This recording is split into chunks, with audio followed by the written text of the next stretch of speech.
মাঝে জানাজাটা পড়ে অন্য আরেকজন, আপনাকে কবরে রাখে অন্য আরেকজন, আপনার কবরের মাটিটা দেয় অন্য আরেকজন। তো বলেন, সব কাজ যদি অন্যকে দিয়ে করা হয়, পৃথিবীর জমিনে আমাদের নিজের বলতে কি আছে?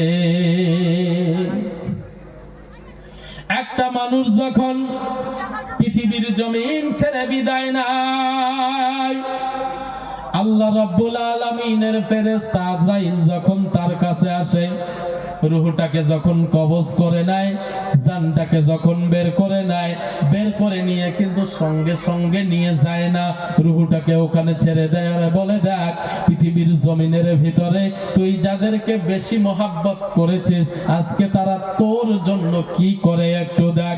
রূহটা যখন ওখানে থাকে, দেখবেন মানুষ মারা যাওয়ার পরে যখন তার শরীরে গরম পানি ঢেলে দেওয়া হয়, যখন গরম পানিটা ঢেলে দেওয়া হয়,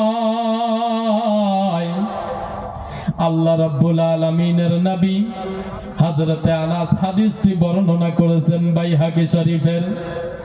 আল্লাহ রাব্বুল আলামিনের নবী বলতেছিল, রূহটা ওখানে ছেড়ে দেওয়া হয় যখন ওই মুর্দা ব্যক্তির শরীরের মধ্যে পানি ঢালা হয়, তখন সে চিৎকার দিয়ে বলতে থাকে, মাবুদ, আজকে আমাকে একটু কথা বলার মতো শক্তি দাও।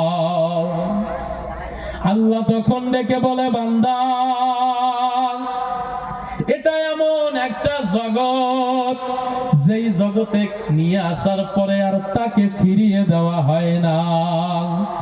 যখন গরম পানিগুলো ঢালে, তখন ওই মুর্দা ব্যক্তির রূহটা চিল্লায় চিল্লায় বলতে থাকে, ও বন্ধুরে, ও দাদারে, ও বাবারে, আমার শরীরে এত গরম পানি ঢালিস না, আমার ব্যথা লাগে, আমার শরীরে গরম পানিগুলো ঢেলে দিস না।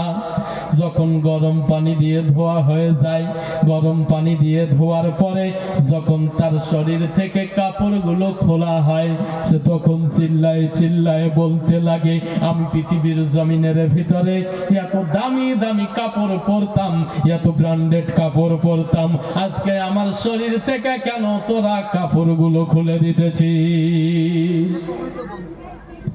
যখন কাপড়গুলো খোলা হয়ে যায়, কাপড়গুলো খোলার পরে যখন কাপড়ের কাফনটা দিয়ে তাকে প্যাকেট করা হয়ে যায়, কাপড়ের কাফনটা দিয়ে যখন পরানো শুরু করে দেওয়া হয়, মৃত্যু ব্যক্তিটা তখন চিল্লায় চিল্লায় বলতে লাগে, ও পৃথিবীর মানুষ, আজকে আমার দামি কাপড়গুলো খুলে এমন একটা কাপড়ে বেঁধে দিতেছ, যেই কাপড়টা পৃথিবীর জমিনের মধ্যে আমি কখনো পছন্দ করতাম না। এই কথা বলে চিল্লাইতে চিল্লাইতে যখন ওই মৃত ব্যক্তির রূহটা তার লাশের পাশে এসে দাঁড়িয়ে যায়, হযরতে আনাস বলতেছেন, এই হাদিসটা যখন আল্লাহর নবী বর্ণনা করতেছিল, আল্লাহর নবীর চোখের থেকে এত পানি বের হইতেছিল যে আল্লাহর নবীর দাড়ি বেয়ে বেয়ে পানিগুলো আল্লাহর নবীর জুব্বার উপরে পড়তেছিল। হযরতে আনাস বলতেছেন, আল্লাহর নবী বললেন, যখন ওই মৃত ব্যক্তিটাকে কাফনের কাপড় দিয়ে পেঁচানো হয়ে যায়, পেঁচানোর পরে যখন মাথার মধ্যে মুড়িয়ে দিয়ে বাঁধ দেওয়া হয়, তখন ওই মৃত ব্যক্তিটা ডেকে বলে, ভাই রে, তোরা কেন আমাকে চকলেটের মতো করে ভাঁজ করতেছিস? পৃথিবীর জমিনের ভিতরে ঠান্ডার দিনে ল্যাব নাকে দিলে আমি সইতে পারতাম না, আজকে তোরা এত টাইট করে বেঁধে দিতেছিস, এত টাইট করে প্যাকেট করতেছিস যে আমার বড় কষ্ট লাগতেছে। যখন প্যাকেট করা হয়ে যায়, খাটলির উপরে যখন তোলা হয়, রূহটা এত জোরে চিল্লায়, ওই আওয়াজটা যদি পৃথিবীর মানুষ কেউ শুনতো, ইসরাফিলের সিংহায় ফু দেওয়ার দরকার ছিল না। ওই মৃত ব্যক্তির মরণের চিৎকারে পৃথিবীর জমিনের মধ্যে যত মানব জাতি থাকতো, ওই চিৎকার শুনে তারা মরে যেত। এবার যখন খাটলির উপরে তুলে নামাজে জানাজার জন্য দাঁড়িয়ে যায়, তখন ডেকে বলে, গো দুনিয়ার মানুষ, সারা জীবন নামাজ পড়িনি, আজকে আমার নামাজে তোরা দাঁড়িয়ে গেছিস, তোরা কি সত্যি সত্যি আমাকে পৃথিবী থেকে বিদায় দিবি? যখন এই কথা বলতে লাগে আর আমার আল্লাহকে ডাকতে লাগে, মাবুদ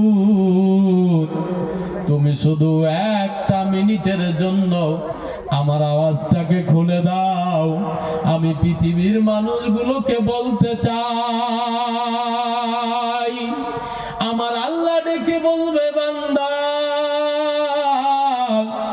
তোর আওয়াজ আর খুলে দেওয়া হবে না।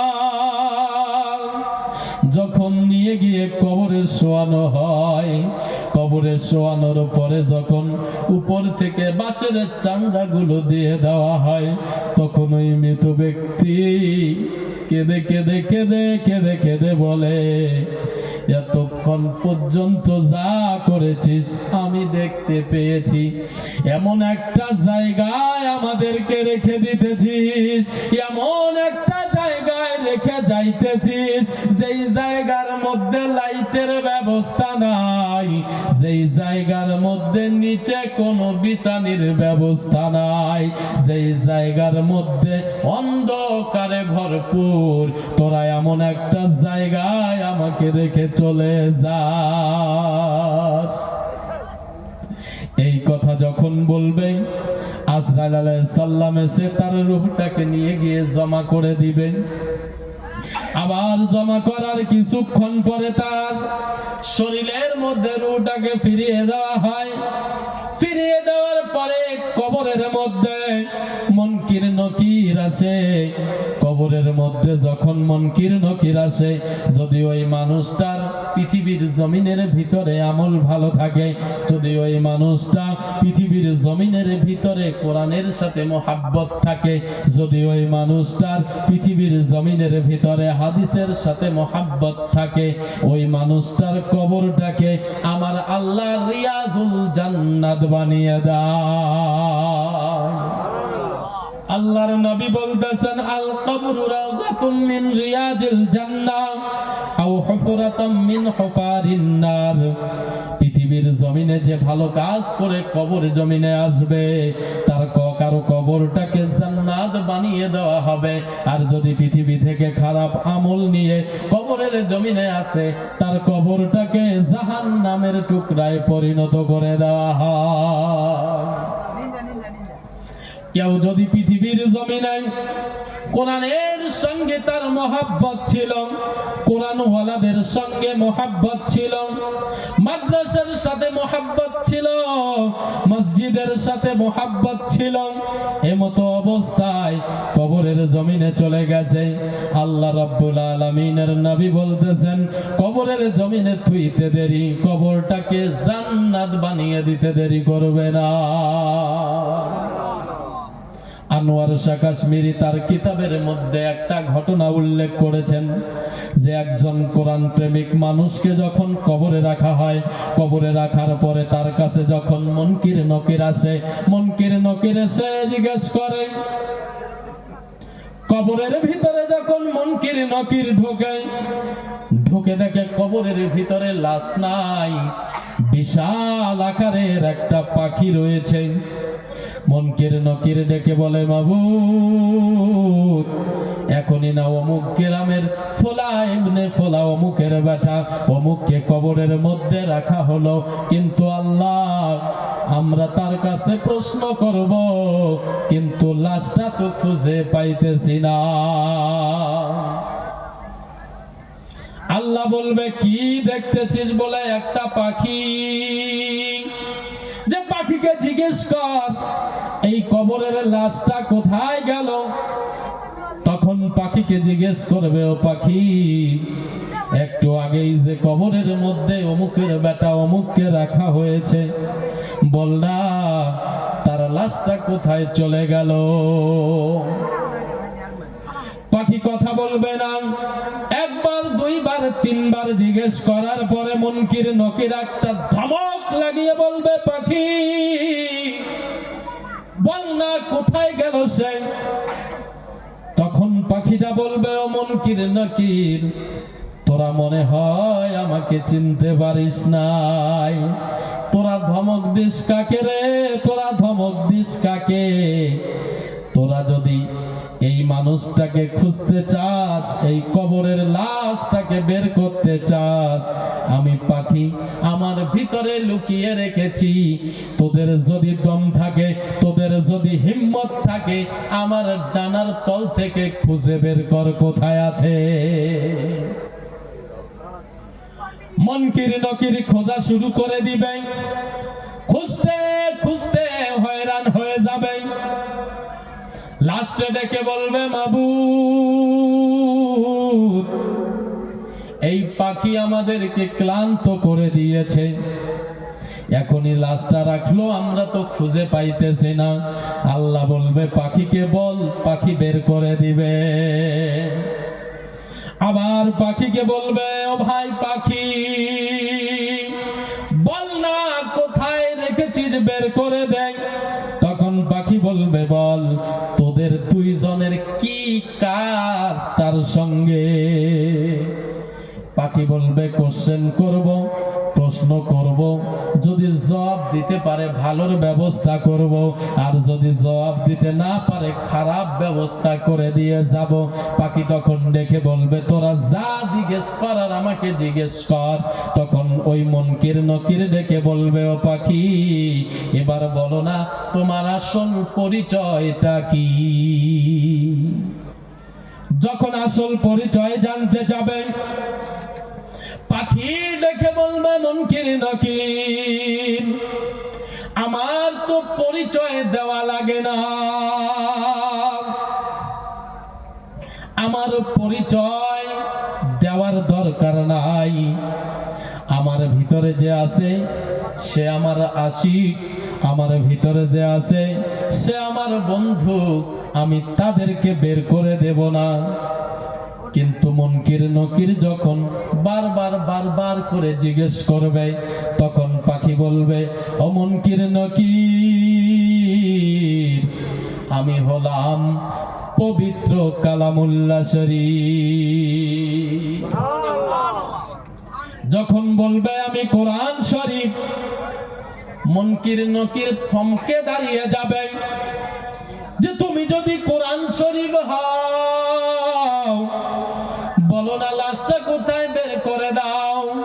বলে, এই লাশটা এই কবরের মানুষটার কবরের জমিনে নাই, এই মানুষটা একবারে আল্লাহর জান্নাত, জান্নাতুল ফিরদাউসের মধ্যে চলে গেছে। এই হলো কবরের আসল পরিচয়। কোরআনকে মহাব্বত করতে হবে পৃথিবীর জমিনে। আমরা করব মহাব্বত, আছে মহাব্বত, কোরআনের সাথে আছে মহাব্বত। দেখি কার কার মহাব্বত আছে। নারায়ে তাকবীর।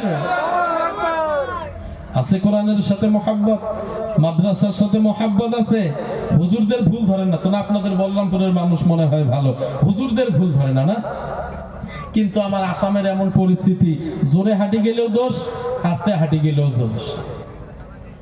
হুজুর যদি অল্প ভাল কাপড় পেতে তাও দোষ। কালেকশন করে আনছে, মাঝে সাথে ওদের পাঞ্জাবি বানাচ্ছি, দেখা গেল ইস্তারি দিচ্ছি, কয় না তোমার বলরামপুরের মানুষ ভালো। দেখবেন যেদিকেই যাবেন শুধু আলেমের পিছনে লাগবে। নবী বলল, আল উলামা ওয়ারাসাতুল আম্বিয়া। পৃথিবীর জমিনের মধ্যে যখন আমি নবী থাকব না, পৃথিবীর জমিনের মধ্যে যখন আমার সাহাবী থাকবে না, ওই সময় যারা আলিম উলামা থাকবে তারা হবে আমি নবী, আমার ওয়ারিস, তারা হবে আমি রাসূল, আমার উত্তরাধিকারী। তাহলে আলেমের সঙ্গে ভালো ব্যবহার করতে হবে, আলেমের সঙ্গে মহাব্বত করতে হবে। আলেমের সঙ্গে যদি ভালো ব্যবহার করেন, নবী বলে পৃথিবীর জমিনের ভিতরে যার ভিতরে হাদিস আছে, যার ভিতরে কোরআন আছে, যার ভিতরে রাসূলের মহাব্বত আছে, আমার আল্লাহর ভয় আছে, আছে পৃথিবীর জমিনের ভিতরে, ওই মানুষটাই হলো আলিম উলামা। পৃথিবীর জমিনের ভিতরে আলিমরা আল্লাহকে দেখে যত ভয় করে, পৃথিবীর জমিনের ভিতরে আল্লাহ রাব্বুল আলামিন যত মখলুক বানিয়ে দিয়েছে, সব মখলুকের ভিতরে পৃথিবীর জমিনের মধ্যে দামি হলো আলিম উলামা। আপনাদের কপাল ভালো যে আপনাদের এলাকার মধ্যে আলিম বানানোর ফ্যাক্টরি রয়েছে। আজকে একটা বাচ্চাকে পাগড়ি পরিয়ে দেওয়া হলো, কোরআনের হাফেজ হয়েছে, যতদিন পৃথিবীর জমিনে বেঁচে থাকবেন কোরআন তেলাওয়াত করবেন। আমার নবী বলে দিল, কেউ যদি কোরআন শিক্ষা করার সময় একটু সাহায্য করেছে 10 টাকা, 5 টাকা, 20 টাকা দিয়ে, এই সাহায্যকৃত পয়সা দিয়ে সে যদি কোরআন পড়া শিখেছে, যতদিন পর্যন্ত পৃথিবীর জমিনের মধ্যে সে বেঁচে থাকবে কোরআন তেলাওয়াত করবে, সে নিজে তেলাওয়াত করবে, তার সওয়াব পাবে। আর যত মানুষ তাকে সাহায্য করেছিল সব মানুষগুলো বরাবর সওয়াব পেতে থাকবে। আল্লাহ রাব্বুল আলামিনের নবী মসজিদে নববীর মধ্যে বসা ছিলেন। এমন সময় জিবরাইল আমিন এসে নবীকে ডেকে বলে, নবী, আল্লাহ রাব্বুল আলামিন আপনাকে একটা খুশখবর দিয়েছে, সুসংবাদ দিয়েছে গো নবী। আল্লাহর নবী বলে, কি খবর দিয়েছে বলো। জিবরাইল আলাইহিস সালাম বলে, নবী, আপনার যত উম্মত হবে এই উম্মতগুলোর ভিতরে 70,000 উম্মতকে বিনা হিসাবে আমার আল্লাহ জান্নাত দিয়ে দিবে। আল্লাহ রাব্বুল আলামিনের নবী খুশি হলেন না, মনটা মলিন করে ফেললেন। উমরকে ডেকে বলে, উমর, জিবরাইল এসেছে, বলল আমার আল্লাহ নাকি 70,000 উম্মতকে বিনা হিসাবে জান্নাতে দিয়ে দিবেন। হযরতে উমর বলল, নবী গো, শুধু 70,000 দিবে, বাকিগুলো কি হবে? আল্লাহ রাব্বুল আলামিনের নবী বলল, জিবরাইল, 70,000-এর অফার দিয়েছে আমার আল্লাহ, আমার সাহাবী তো পছন্দ করলো না। জিবরাইল, ঘুরে যাও, আমার আল্লাহকে বলো 70,000-এ হবে না। জিবরাইল আমিন আল্লাহর কাছে ঘুরে গেল, গিয়ে বলে, মাবুদ, আপনার নবী খুশি হয় নাই, শুধু 70,000 বিনা হিসাবে জান্নাতে দিলে হবে না। এ কথা যখন বললেন, আল্লাহ রাব্বুল আলামিন ডেকে বলে, জিবরাইল, আমি আল্লাহ ফয়সালা করে দিয়েছি 70,000-এর বেশি করা যাবে না। কিন্তু জিবরাইল, আমার হাবিব যখন বলেছে, আমার নবী যখন বলেছে, আমার নবীর পছন্দ হয় নাই, যাও আমার নবীকে বলে দাও এই 70,000-এর প্রত্যেকই একজনে আবার 70,000 করে নিয়ে বিনা হিসাবে জান্নাতে চলে যাবে। 70,000-এর সাথে 70,000 আবার একজনে 70,000 করে পাবে। বলেন তো, পৃথিবীর জমিনের মধ্যে বর্তমান 250 কোটির মতো মুসলমান, এর ভিতরে 70 করে যদি যায়, পৃথিবীর জমিনে কয়জন বাকি থাকে? হযরতে আব্দুল্লাহ ইবনে আনাস বলতেছেন, আল্লাহ রাব্বুল আলামিনের নবী একটা মুস্কি হাসি দিলেন। মুস্কি হাসি দিয়ে উমরকে ডেকে বলে, উমর, তুমি যে নুসখাটা দিয়েছো, তুমি যেটা বলেছো সেটা কাম করে গেছে।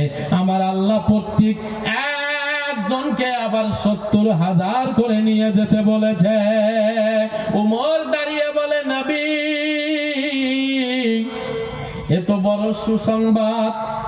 আল্লাহর নবী বলে, ওমর, এই 70,000-এর ভিতরে সব থেকে বেশি যারা হবে তারা হলো আলিম উলামা। পৃথিবীর জমিনের মধ্যে যারা আলিম ওলামার সঙ্গে মহাব্বত বেশি রাখবে, পৃথিবীর জমিনের ভিতরে যারা মুবাল্লিগানের সাথে মহাব্বত বেশি রাখবে, আমার নবী বলল যার সাথে যার মহাব্বত তার সাথে তার কিয়ামত। কেউ যদি পৃথিবীর জমিনের মধ্যে আলিম ওলামার সাথে মহাব্বত বেশি রাখে, তাকে আলিম ওলামার সঙ্গেই জান্নাতের মধ্যে পাঠিয়ে দেওয়া হবে। তাহলে আমরা বিনা হিসাবে জান্নাতে যেতে চাই কি চাই না? জান্নাতে যেতে চাই। মনে আছে আল্লাহ রাব্বুল আলামিনের নবীকে কেউ যদি দেখতে চায় কয়টা আমল করা লাগবে? কয়টা?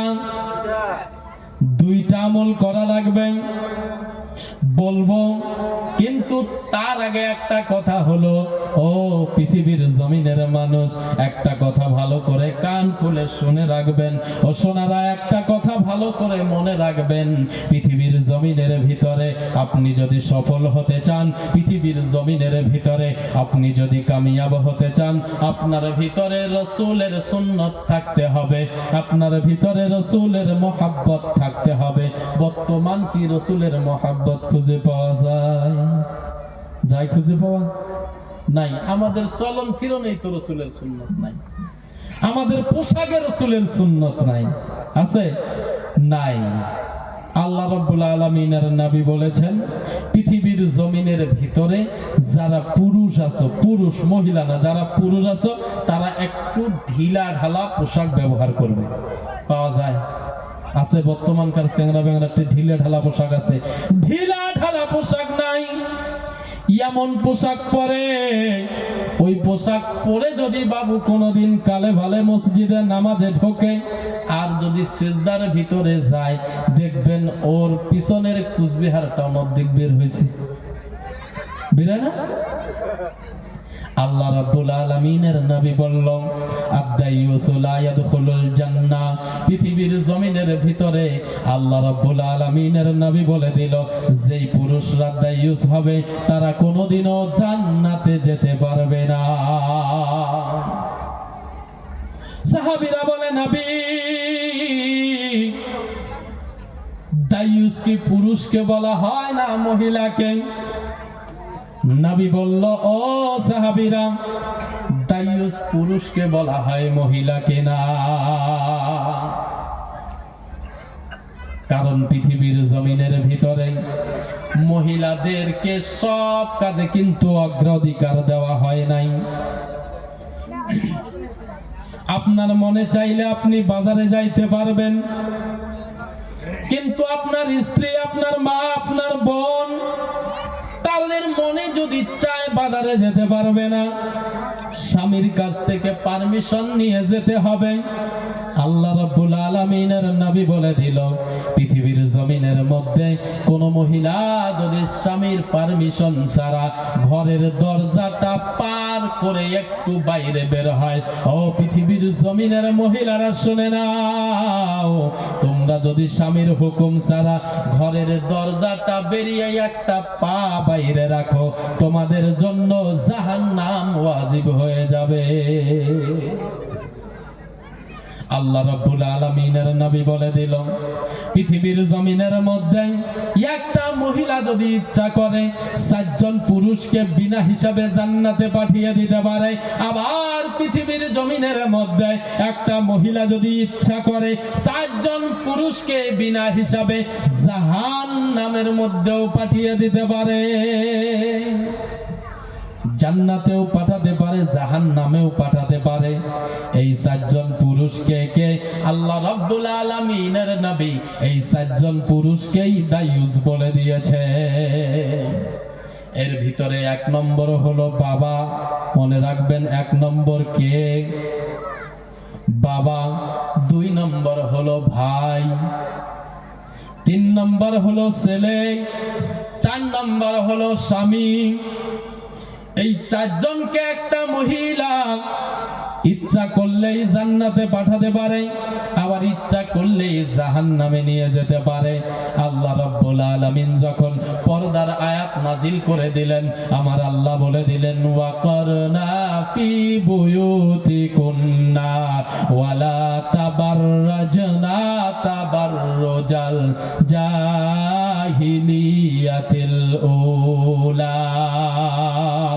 আমার আল্লাহ যখন পর্দার আয়াতটাকে নাজিল করে দিলেন, পৃথিবীর জমিনের যত মহিলা ছিল তাদেরকে হুঁশিয়ার করে দিলেন, পৃথিবীর জমিনের মধ্যে যত পুরুষ ছিল তাদেরকেও হুঁশিয়ার করে দিলেন যে দেখো দেখো দেখো, পৃথিবীর জমিনের মধ্যে তোমরা কিন্তু পর্দা ছাড়া কেউ ঘোরাফেরা করবে না। পৃথিবীর জমিনের মধ্যে একটা মহিলা নিজের হাতের কবজি থেকে, পায়ের কবজি থেকে নিচে আর ওযু করতে যতটুকু মুখ ধোয়া হয় এতটুকু মুখ শুধু পৃথিবীর জমিনের মধ্যে 14 জন পুরুষকে দেখাতে পারবে। কয়জন? কয়জন? 14 জন পুরুষকে দেখাতে পারবে। আর এই 14 জন পুরুষের বাহিরে যদি কাউকে দেখায়, আমার নবী বলে দিল যতটুকু জায়গা দেখাবে, যে অংশটুকু দেখাবে এই 14 জনকে ছাড়া, এতটুকু অংশ তার জাহান্নামের মধ্যে চলে যাবে। যে 14 জন পুরুষকে যে দেখাবে, এই 14 জন পুরুষকে কে? যাদেরকে মুখ দেখানো যাবে, হাতের কবজি থেকে নিয়ে হাতটুকু দেখানো যাবে, পায়ের টাকনু থেকে নিচের টুকু দেখানো যাবে। কে এই 14 জন? এই 14 জন হলো পৃথিবীর জমিনের মধ্যে ওই পুরুষরা যেই 14 জন পুরুষের সাথে তার বিবাহ হারাম, যার বিবাহ হারাম, এই 14 জন পুরুষকে শুধু দেখানো যাবে। এই 14 জনের বাইরে যদি কাউকে দেখায়, যতটুকু অংশ দেখাবে এতটুকু অংশ জাহান্নামে চলে যাবে। বলেন তো আমাদের দেশের যে অবস্থা বর্তমান, শুধু কি এই 14 জনের এখানেই নিলিপিবদ্ধ থাকে যে শুধু এই 14 জনকেই মুখ দেখায়? আছে এমন? আমার মনে হয় 100-র ভিতরে 90% মহিলাই নাই, 10% আছে। কারণ এই 10% যদি না থাকে, আমার নবী বলে দিয়েছেন যেদিন পৃথিবীর জমিনের মধ্যে কোনো মুমিন বান্দাবান্দি থাকবে না, সেদিন কিয়ামত হয়ে যাবে। কিয়ামত হইতেছে না তার মানে বোঝা যায় একজন হলেও আছে,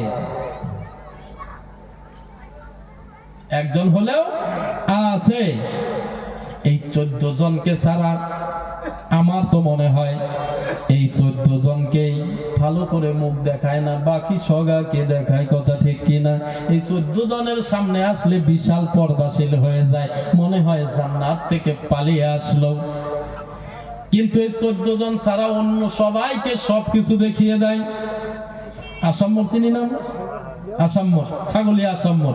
এই আসাম্মরে বর্তমান গেট নাই। যখন গেট ছিল, আমি আসাম্মর মাদ্রাসায় পড়েছি, যখন গেট ছিল তো একটা বন্ধু, আমার বন্ধু বলতে আমার থেকে বয়সে মেলা বড়, একসঙ্গে চলাফেরা করি, তো সে তার ওখানেই বাড়ি, সে তার বউকে নিয়ে ওই গেট পার হইতেছে। ভিড় হয় প্রচুর, প্রচুর ভিড়ের মধ্যে গেট বাইক দিয়ে পার হইতেছে।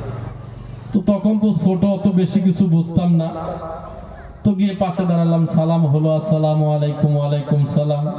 যে ভাই পিছনে কে? এটা বলে তোর ভাবি।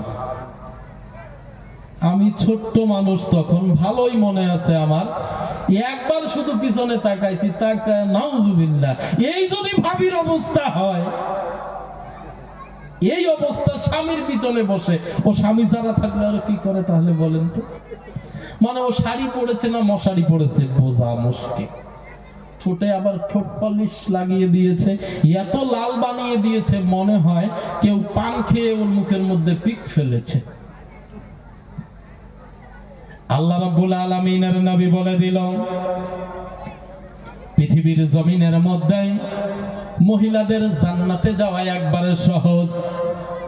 পৃথিবীর জমিনের মধ্যে মহিলাদের জান্নাতে যাওয়া একবারে সোজা। জান্নাতে যাওয়ার জন্য তাদের ঘর থেকে বাইর হওয়ার দরকার নাই। পৃথিবীর জমিনের মধ্যে একজন মহিলা শুধু 4টি কাজ করবে, তার জন্য জান্নাত ওয়াজিব হয়ে যাবে। 1 নম্বর হলো পৃথিবীর জমিনের ভিতরে একজন মহিলা 5 ওয়াক্তের নামাজ পড়বে, আর 2 নম্বরে হলো রোজা রাখবে, 3 নম্বরে হলো নিজের লজ্জাস্থানের হেফাজত করবে, আর 4 নম্বর হলো স্বামীর খেদমত করবে। এই 4টা গুণ যেই মহিলার ভিতরে খুঁজে পাওয়া যায়, আল্লাহ রাব্বুল আলামিনের নবী বলে দিল পৃথিবীর জমিনের মধ্যে ওই মহিলাটাই হলো সার্টিফিকেট প্রাপ্ত জান্নাতি। আছে কারো বাড়িতে এমন মহিলা? আছে? কবর পাবেন কাইও যে আমার বাড়িতে আছে, দেখি হাত তুলি দেখান তো। কারো বাড়িতে নাই। আল্লাহ রাব্বুল আলামিনের ছোট্ট একটা সুন্নাত জিন্দা করেন কে কে এখানে? একটু আমাকে হাত তুলে দেখাবেন যে আমরা স্ত্রীর সাথে এক থালে খাবার খাই। আছেন কাই এমন? আছেন? মুই খাং ভাই, আর কাই আছেন দেখান তোমার সাথে? 2 জন, 3 জন বেড়েছে, 4 জন, আর বাকি কাইও খান না। কিন্তু আল্লাহ রাব্বুল আলামিনের নবী বলল স্ত্রীর সঙ্গে যে মহব্বত বেশি হবে তার একমাত্র মাধ্যম হলো স্ত্রীর সঙ্গে খানা খাইতে হবে।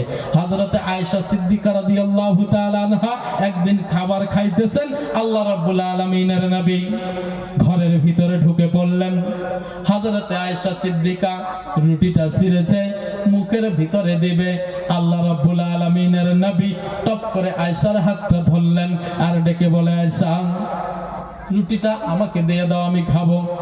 হযরতে আয়েশা সিদ্দিকা রাদিয়াল্লাহু তাআলা আনহা বলেন, নবী এই রুটিটা আমি মুখের ভিতরে দিয়েছি, আমার মুখের থেকে একটু থুথু লেগে গেছে। আল্লাহ রাব্বুল আলামিনের নবী বলে, আয়েশা